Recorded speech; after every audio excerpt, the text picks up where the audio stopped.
celebrare degnamente l'arrivo del cardinal Niccolò Ridolfi, vescovo della diocesi di Vicenza e parente di Giovan Giorgio. Tocca a me l'incarico di approntare il trionfale apparato di accoglienza, con sfarzo e grande coro, a capo di uno stuolo di carpentieri e fabbri, idraulici e trappieri, marangoni ed operai.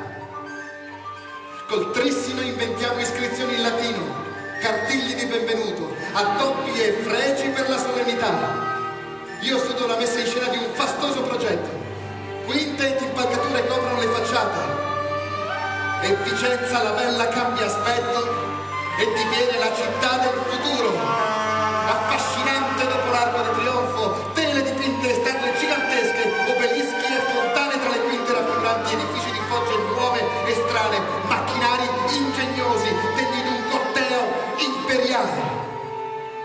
Un successo, uno spreco, allegrezza e trionfi.